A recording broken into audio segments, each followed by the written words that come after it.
Hi, folks. Steve Urban here. Today's episode of the Riderflex podcast is sponsored by Marketing 360. My good friend JB Kellogg and his team do such a fantastic job for us and so many other companies.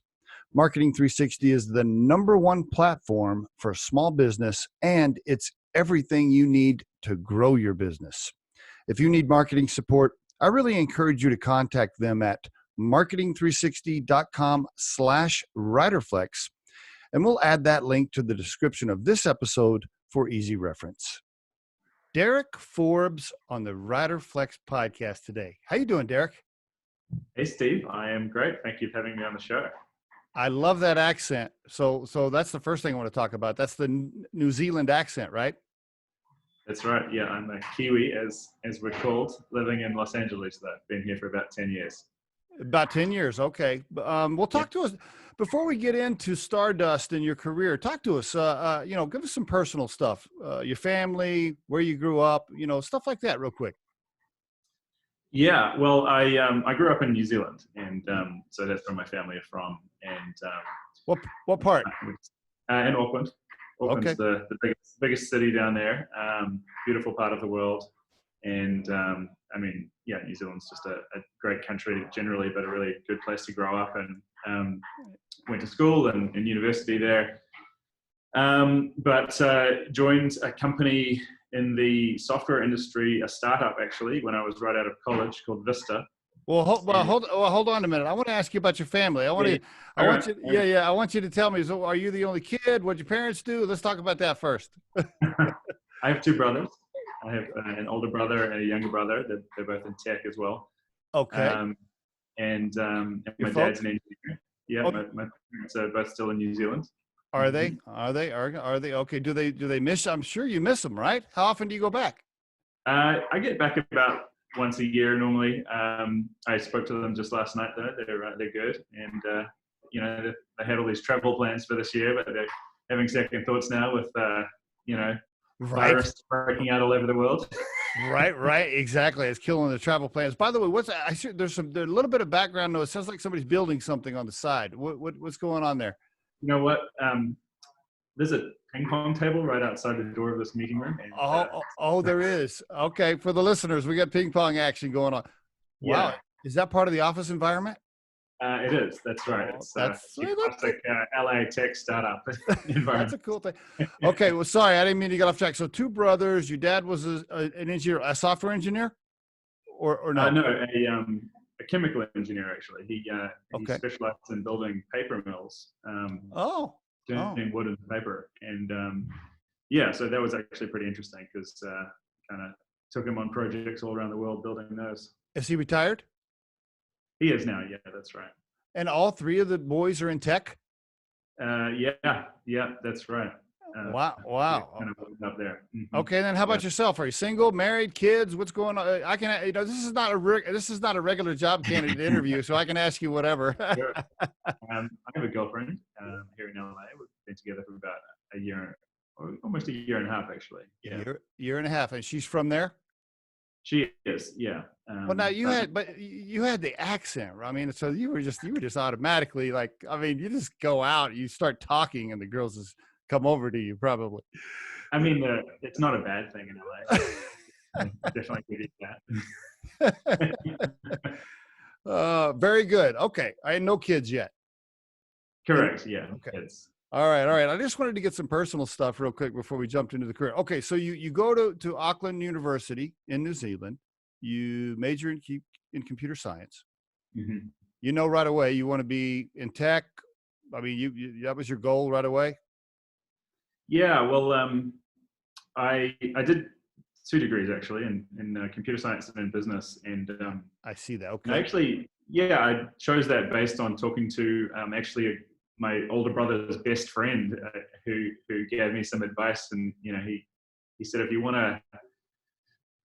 to join a company that can like grow really quickly and you can be part of that journey of building something up and potentially even benefiting financially in that, then tech is the only industry that, or more or less the only industry that you can kind of conceivably do that. And I liked that idea. And so I kind of followed what he had done at university. And I see.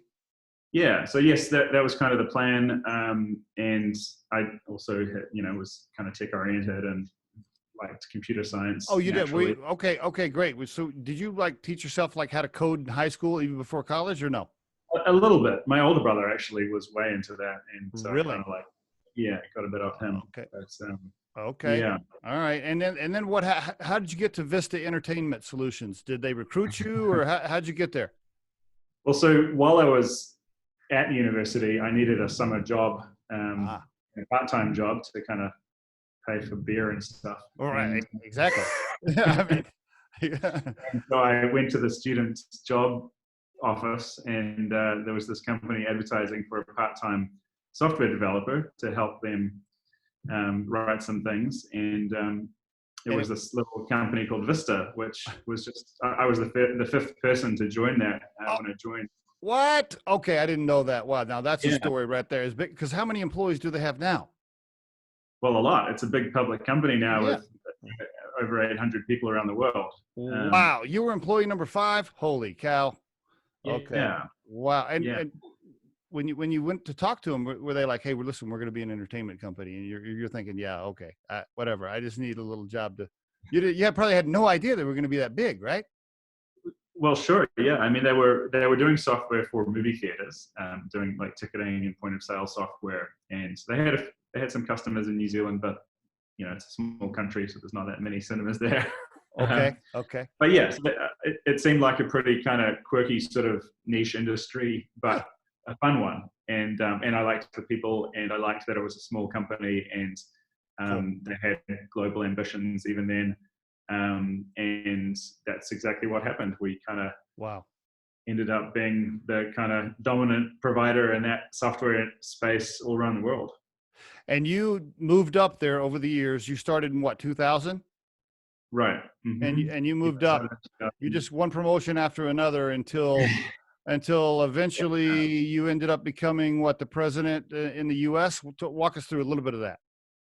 Sure. So, well, I became a product manager, and what happened was we had all of these different new customers coming on in different parts of the world, and it's a pretty complicated piece of software, I suppose, and not something that something that you need some knowledge of the how it works in order to get a new company up and running on it. And so I ended up being one of the people that got sent to India and Venezuela and all of these far-flung places around the world as we signed customers up and had to train them on how to use it and get it going. You know why? You know why you got sent? Because not only were you a developer and you could do it yourself, but you could communicate in regular language to customers and get them to sign up. That's how I'm glad you think that. Thank you. That's how I define product managers, right? Biz dev product managers. I define those people as they can go over here and talk to the developers and do all the tech stuff, and then they can go over here in layman's terms and close the deal with a CEO that is not a tech guy. It's beautiful. So, all right. So you start flying. Go ahead. Well, I was going to say, so then what happened is we managed to land a really big deal in the UK with one of the biggest cinema chains there, and then we took the decision that we needed to open an office there. And that was our first office outside of New Zealand, and I was the guy who happened to be there for that project, and so I kind of fell into being the guy that started that office and ran it. Sweet. I was 25 at the time, and I really had no idea how to do anything. How old? 25. 25. Go what? Oh, go open the UK office at 25. Wow. All right. Yeah, and like looking back now, there were so many things I just had no clue about, but I just kind of like kept going until I figured it out. Wow. And you're learning, I mean, right. You're learning how to manage people even, and just all of it, right? I mean, wow. People, hiring, leasing office space, trying to sell for the first time, just everything really. Every business skill that I didn't have a clue about. Congratulations. That's great. All right. Really cool. All right. And then how long were you there? I was there for 3.5 years. And then, so we grew that office to it was only about 8 people when I left. And then briefly went back to New Zealand. And then we took the decision that we needed to open a US office, because that was kind of the big gap in our worldwide market share. Like, we were doing really well in all these other places, but we had pretty much nothing in America. And we realized that unlike most countries, we really needed to have an office in America in order to make any dent there. And so, you're in the entertainment business. I mean, Los Angeles, like, you got to be there, right? I would think. right. I would think, Yeah. right? Okay. Right. Now, is this your idea? Are you going to the executive team saying, "Hey, we need the U.S.," or it's just kind of a group effort? Well, it was. I was certainly pushing for it and recommending it. But it was the decision of our CEO and founder, Murray. Probably because you were in your late 20s and you thought, man, as a single guy, as an executive for Vista Entertainment, I get to move to LA. And why not? Yeah, it didn't seem like such a bad thing. Right. It's so good. I love it. Yeah. I love it. So I ended up here. And they tapped you and said, go open the U.S. office. That's right. Yeah. And so I moved here and I didn't know anybody. We didn't have any customers here. It was kind of like, it was a challenging experience for sure. No network at all. Where was your office? Like in your apartment? Well, no. So we actually started out, we had previously had a reseller here in LA. Oh, okay. Yeah, but we just hadn't been getting a lot of traction that way. But they were in the industry. And so we shared a little bit of space from their office in Hollywood at first. All right. Very cool. I like it. Now you're in Los Angeles and now you're knocking down new deals, right?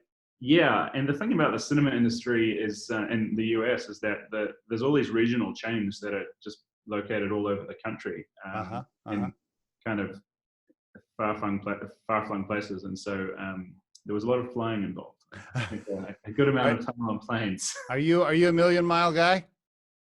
I think I almost am. But I didn't consolidate on one airline until a few years into that, which was my mistake. But just about, yeah.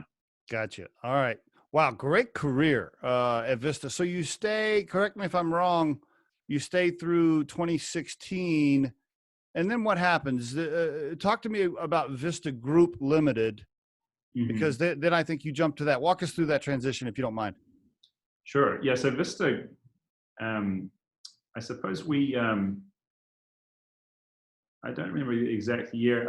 It was kind of around 2011, 2012, we started to think about the future of how we were going to continue to grow, because we were starting to approach not complete market share saturation, but starting to certainly have a plurality of market share, and want to think about how we would continue to grow beyond just that core business we had at the time. And so we started to invest in some products and companies that were adjacent to us in the industry, and formed Vista Group, which was kind of the parent company for Vista and some of those other companies. And that was also around the time that we listed on the stock exchange in New Zealand.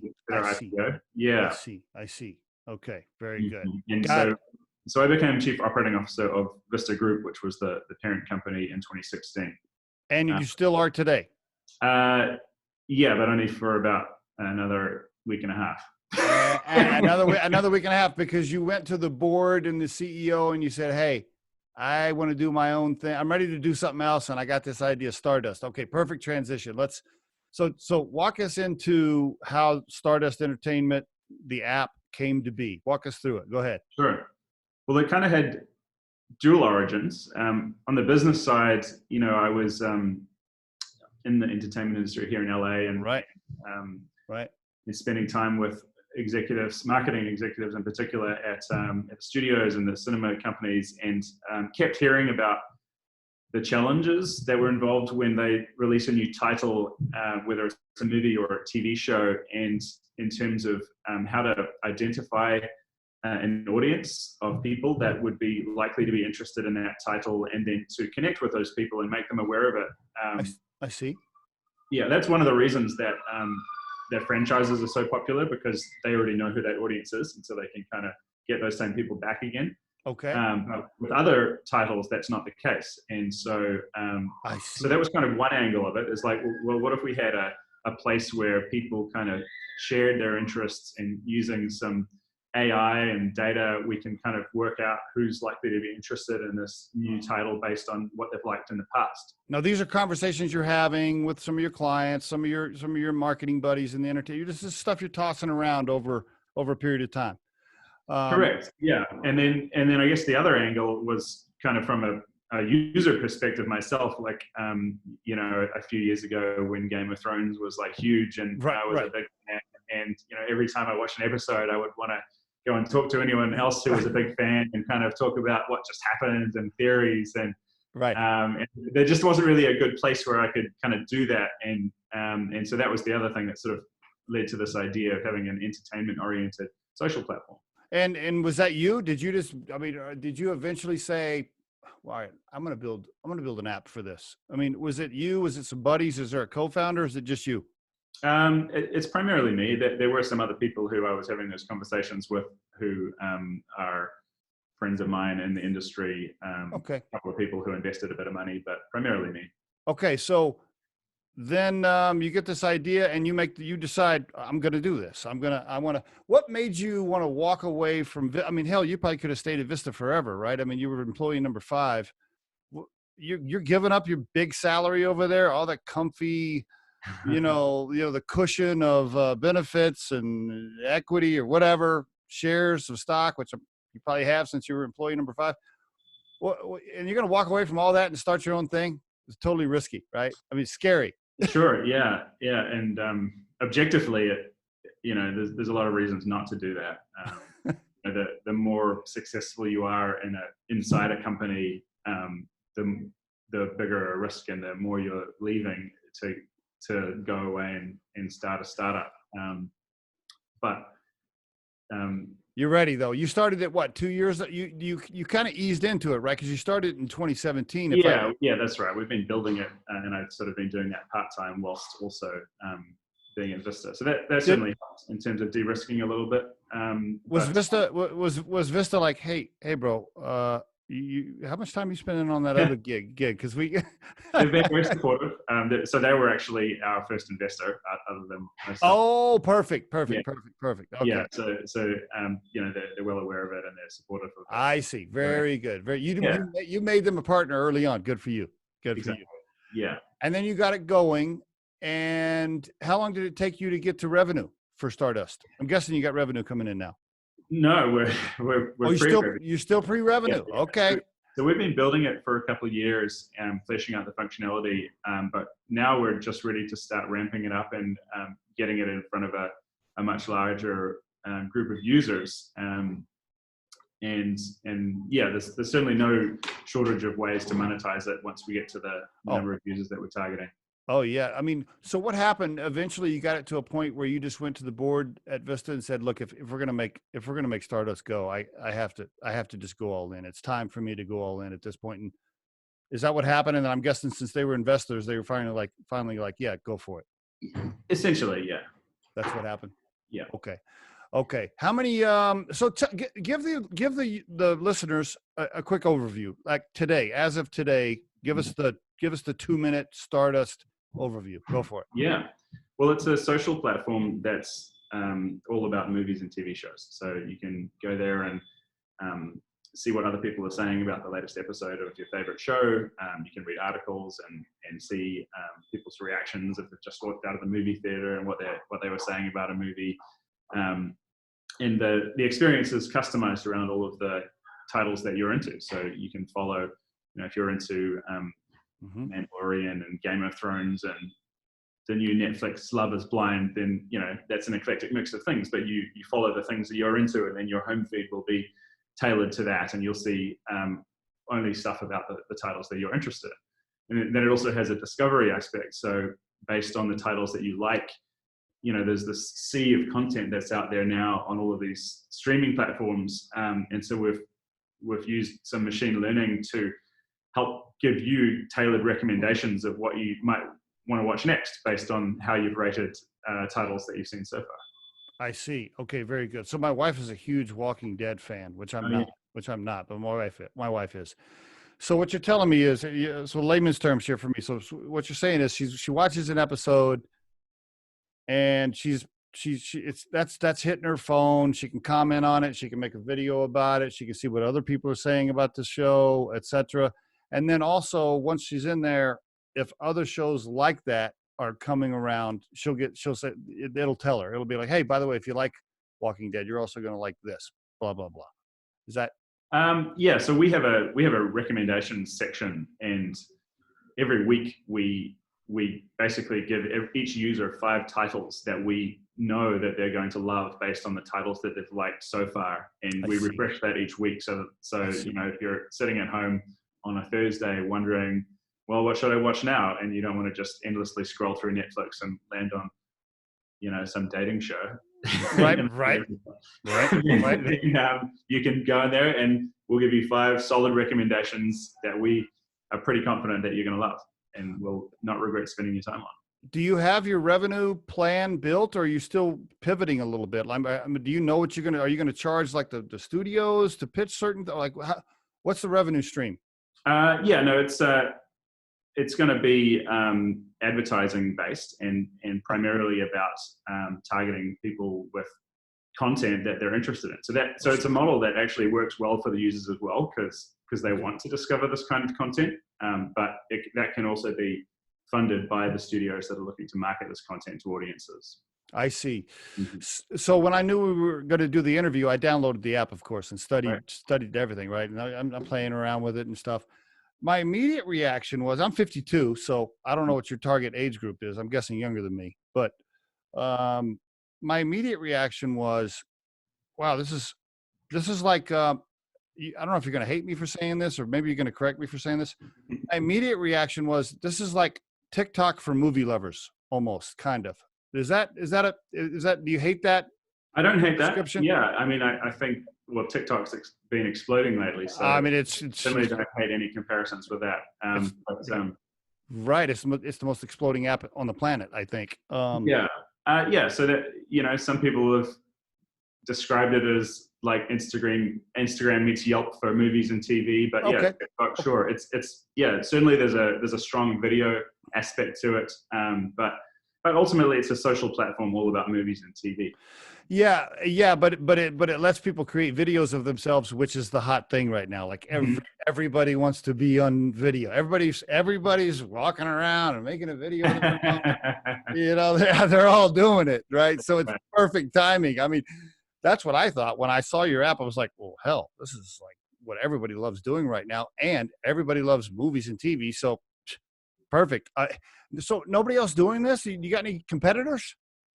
Not really. Not in the same kind of vein. I mean, I think social discussions about movies and TV are certainly happening in other places, like Facebook and Twitter and so forth. But no one that's really doing it in the same specialized way that kind of organizes it by episode and makes it just really accessible.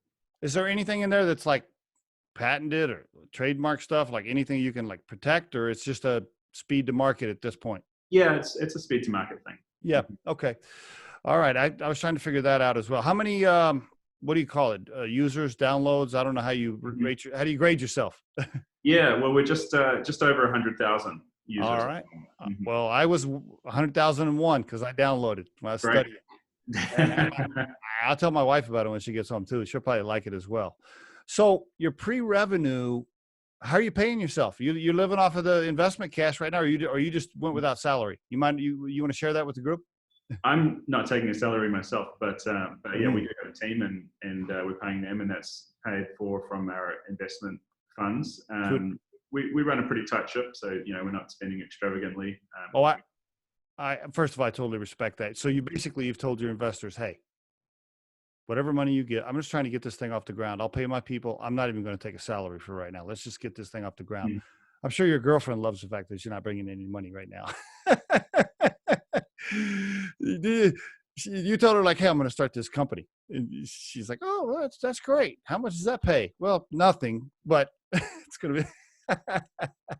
Yeah. The joy of being in a startup. The joy. Hey, I've lived it, bro. I know totally what I understand completely. Well, okay. All right. So you're sacrificing right now personally, obviously for the team and for the investors.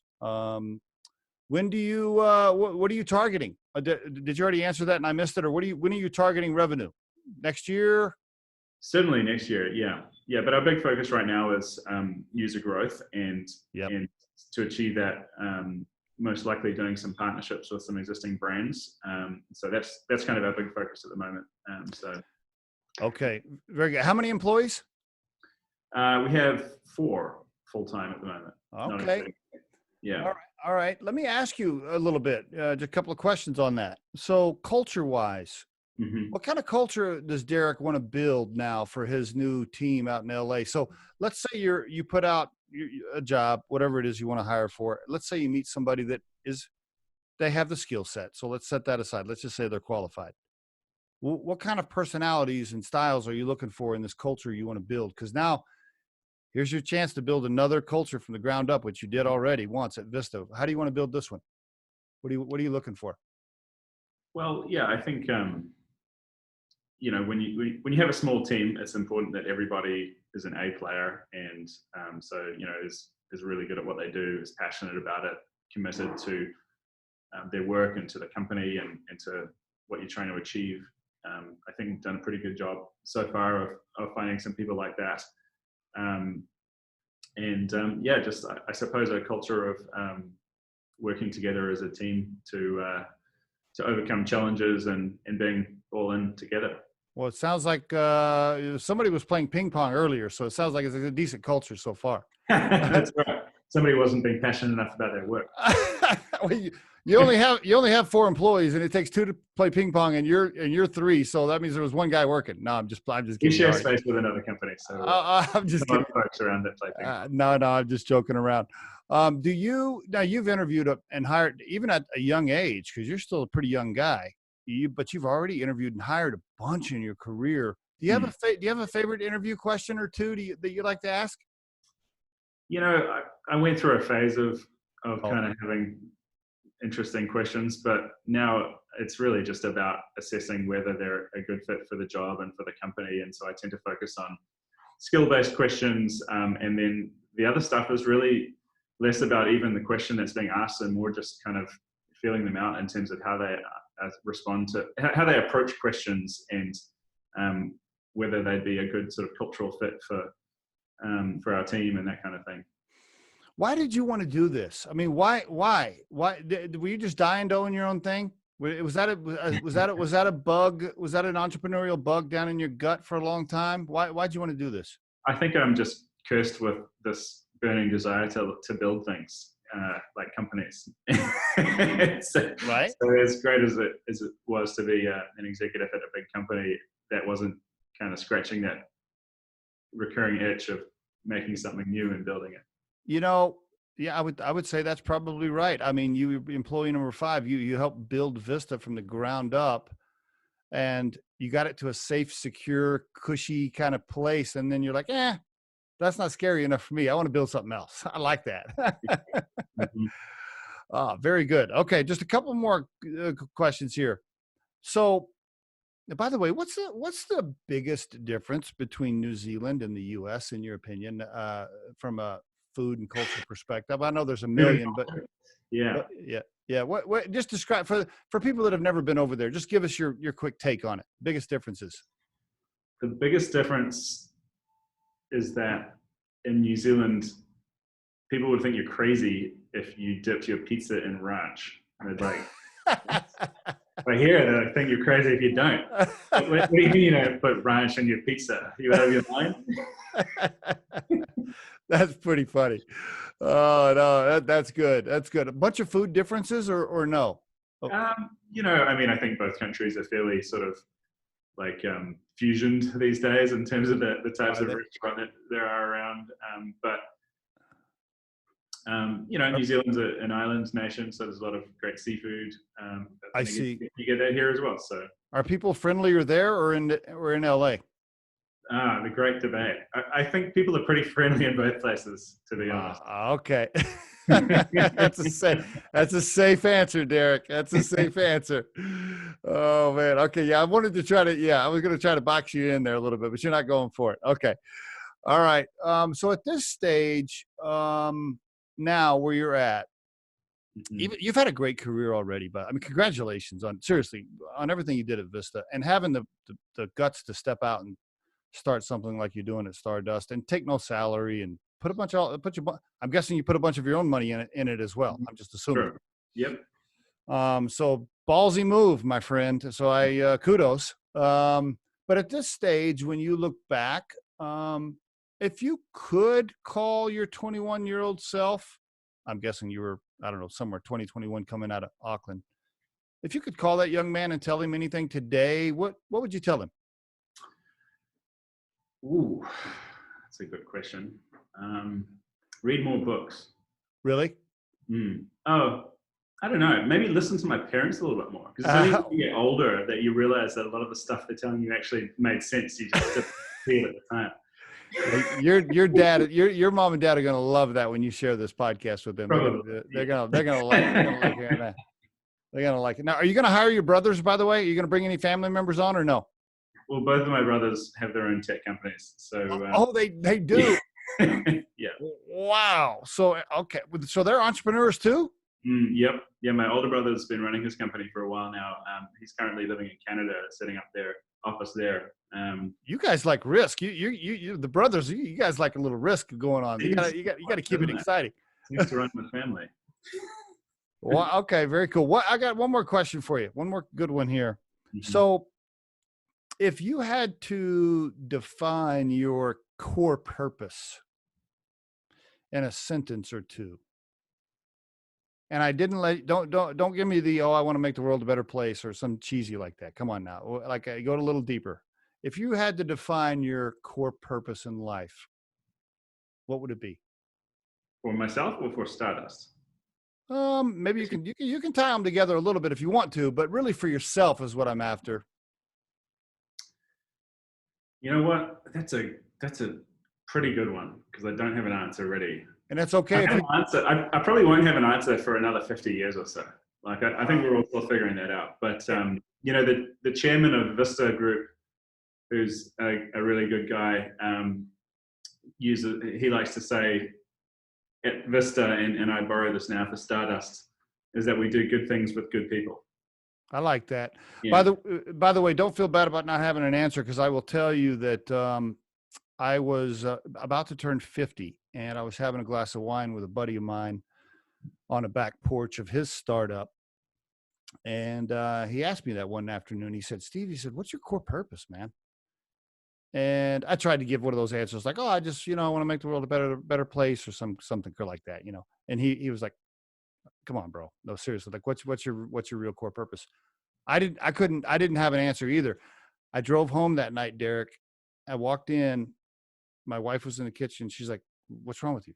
She goes, you look upset. And I said, yeah, I'm upset. I'm almost 50 years old and I don't even know what my core purpose is. So I had to think about it for like 2 weeks before I called JP back, a friend of mine, and told him. So yeah, I think it's a deep question. You can talk to your girlfriend about it tonight. You can tell her. Ask her, by the way, what her core purpose is. Curious to get her answer. I'll let you know if she has a better answer than me. Yeah, for sure. Well, congratulations on what you're doing. I really respect it. It takes, people don't understand. Have you woke up at 3:00 in the morning walking around in a cold sweat yet? Because you're just like, oh shit, what am I doing? Has that happened? Always, yeah. But that's been the same for the last 20 years. So. I love it, man. I love what you're doing. I really respect it. Well, I wish the best for you. We'll be watching. Riderflex will be watching you guys grow over there. I'll get my wife to download the app when she gets home. Great. Sounds good. We'll enjoy it. Can you hang on just a second? I'm going to hit stop on the recording, but don't hang up quite yet. Okay. Thanks so much, Derek, for being on the show. Yeah, thank you. The Riderflex podcast features entrepreneurs, business executives, and the stories behind how they got there, as well as daily tips on career advice and job interviews. Our show can be heard just about anywhere these days, but you can visit riderflex.com and click on the podcast page to hear all the previous episodes and learn more about the recruiting and consulting services we provide. Contact us at the email address info@riderflex.com or 888-964-5876. Thanks so much for listening, and if you enjoy our show, please be sure to subscribe to our channel and like the episodes.